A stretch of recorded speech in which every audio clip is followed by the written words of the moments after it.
सब भाई लोग के दुआ सलाम राम राम। हम युग त्रिपाठी फिर एक भौकाल लेके हाजिर है। अंदाज वही पुराना देसी चुटीला अंदाज, अगर अभी वही लाइक सब्सक्राइब और शेयर कीजिए। बात शुरू करते हैं।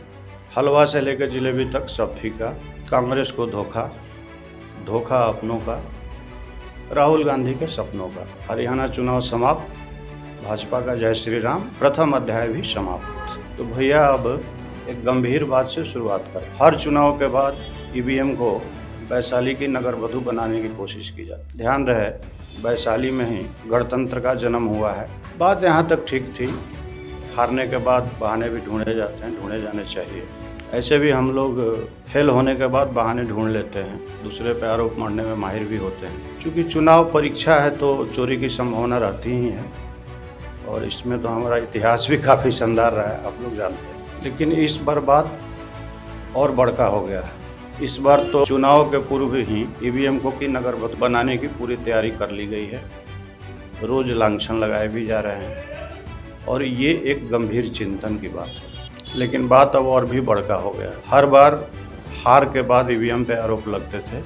इस बार चुनाव के पूर्व ही नगर वधु बनाने का प्रयास जारी है। रोज ईवीएम पे नए लांछन लगाए जा रहे हैं। अगर लाइटली कहूँ तो इंडी गठबंधन के लोग ये भी भूल रहे हैं कि ईवीएम का स्थान एक नारी का है, और रोज नारी नारी चिल्लाने वाले लोग उसकी ही अस्मिता को तार तार करने पे अड़े हैं। और ये एक गंभीर बात, ये महज ईवीएम पे दोष देना नहीं है, देश में एक बड़े पैमाने पे अराजकता फैलाने का षड्यंत्र भी है, इसे ध्यान में रखें। अब थोड़ी सी बात पिछले और वर्तमान चुनाव की। आखिर हरियाणा चुनाव लोकसभा से बड़का कैसे हुआ, ध्यान देने वाली बात। अब चुनाव महाराष्ट्र और झारखंड का है, और इसी में सारे रहस्य छिपे। हरियाणा के बाद कांग्रेस की क्या दुर्गति हुई सारे जानते हैं। अब सवाल है, महाराष्ट्र और झारखंड में अगर गठबंधन सफल नहीं हुआ तो इसीलिए देह में झुरझुरी उत्पन्न हो रही है, थरथरा रहे हैं लोग, क्योंकि एक बहुत बड़ी घटना घट सकती है जो मुझे सूचना मिली।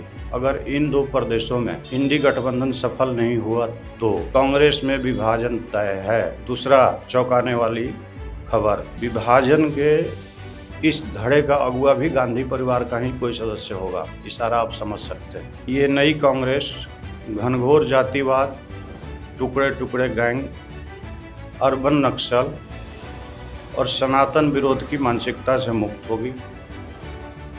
इस नई कांग्रेस में आचार्य प्रमोद कृष्णन जैसे पुराने कांग्रेसियों को भी जोड़ा जाएगा। और ये आज सुनने में विचित्र लग सकता है, लेकिन सत्ता आधारित पार्टी कांग्रेस के लोग बहुत दिन तक सत्ता से अलग रहकर नहीं रह सकते। ये भी एक कड़वी सच्चाई है। अब आते हैं पुनः एक लाइट अंदाज में।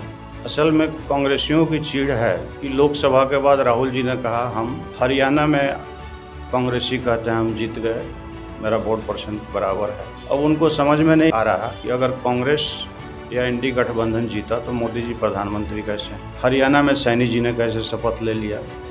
फिर सोचने लगे। फिर उनको एक राहुल जी का वाक्य ही याद आया, मैं जो हूँ वो हूँ नहीं, अर्थात मैं जो कहता हूँ वो कहता ही नहीं। कांग्रेस में विभाजन तय है। जय हिंद, वंदे मातरम।